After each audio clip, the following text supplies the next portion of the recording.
So the first thing you notice with a Morgan is the length of the bonnet, and it feels like something from a Wacky Races cartoon film with a bonnet that's quite so long as this. And if you look at the actual proportions of the car, most of this car's size is actually the length of the bonnet, and that can be a little bit tricky when pulling out of junctions, and I have quite a few of those here in the countryside.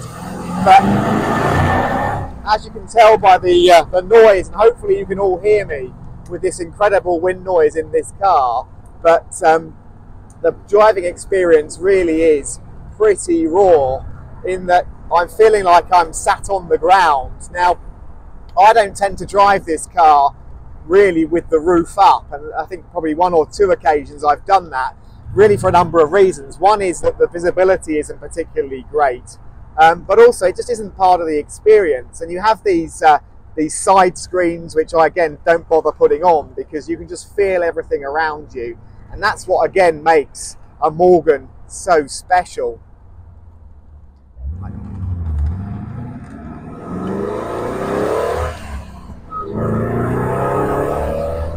So you can hear those custom-made exhausts on this car, and even by modern day standards, this is a fast car. So this has no driver aids, I have no power steering, and I have a 5-speed manual gearbox, but the car still feels just as quick as you'd want anything to be, and pretty amazing with how it delivers it with that sound.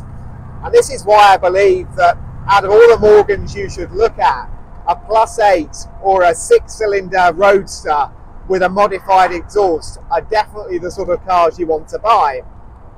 Now, some people prefer the lower capacity 1.6 litres of the 4.4s, or the 2 litres that come in most of the 80s and 90s 4.4 Morgans, but you just don't get that exhilarating sound that you do in one of these.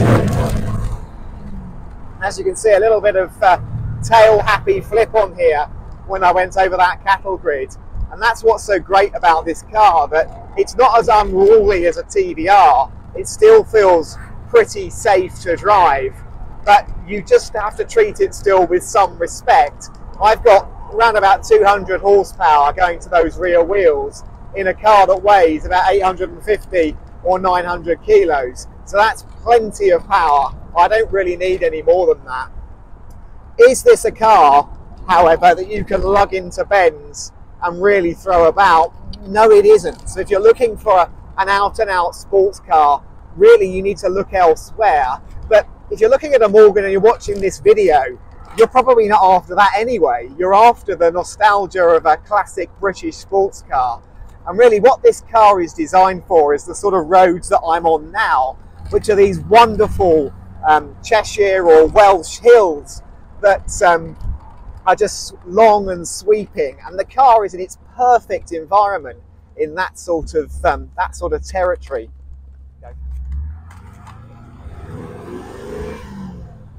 So that lovely V8 Burble is never far away, and this is why, in one of the other reasons I'm driving it with no screens, with the roof down, because I can really feel and experience this wonderful V8 engine this car has. And again, if you want to check out one of my other videos, check out my buyer's guide on the Morgan, and I'll talk through in a bit more detail some of the modifications that are worth doing to the Morgan +8.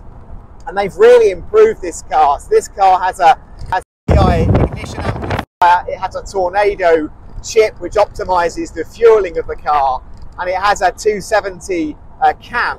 And the big advantage is that whilst I can drive this car in a very spirited fashion through these roads, you can hear the V8 just in the background constantly keeping you entertained. If I need to go through the villages and it's 30, I can actually drive this car very happily. I'm coming into a lower limit now. I can drop down into 4th and I can just potter around, and the car is perfectly happy. And that's why some of these modifications are so useful, because this car will actually take 5th gear about 20 miles an hour, and it's quite happy just to poodle through these villages. I'm not wrestling with it in the way that you would be with a lot of other sports cars of the same sort of vintage. if there is one criticism I have of this car, yes, it's a raw driving experience, but it is the ride quality. So you're probably picking this up on the camera. This is a back road. I'm going through the countryside, but this road isn't particularly bad. If I went down this road in most cars, you'd feel it was pretty smooth. But every single imperfection with this traditional sliding pillar suspension that this Morgan has is picked up. So it is something that does take a little bit of getting used to. So if you're expecting a really comfortable ride to potter around, look elsewhere, because you really don't want a Morgan. Now, if your budget can stretch to it, if you buy one of the later cars with the CX platform, so I'm talking 2019 onwards, and you're going to need to have some deep pockets, £70,000 plus, they have much improved suspension. So those cars ride brilliantly. This one is very bouncy.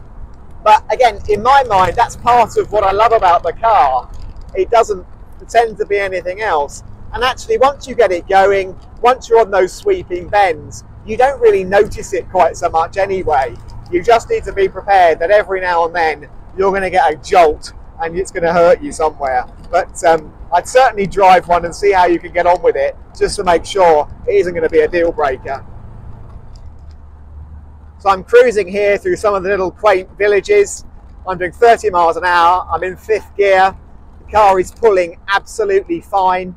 No issues at all. So it really is quite a drivable car. Again, no power steering on this particular car. The later ones do have power steering, and you can add that. It's about, I think, £1,500 to £2,000 to have fitted. But to be honest, the car is so light that you just don't really need it. But my brakes are good. The car pulls up absolutely when I need to, and I've always got plenty of acceleration, really, in any gear that I'm in. So these are the sort of roads that the Morgan's designed for. No particularly sharp bends, just sweeping countryside. Absolutely in its element, feels really safe, really secure to drive.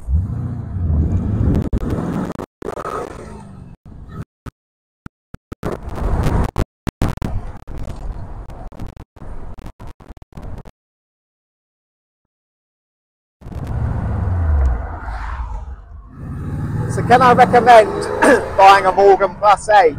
I think it all depends what it is you're after in a car. If you want something that is a raw, true British sports car, absolutely. But what I'd always say is just make sure you try one, because these are cars like no other. They are raw. There is no creature comfort in here. So go and try one. Please do like, do subscribe, do share.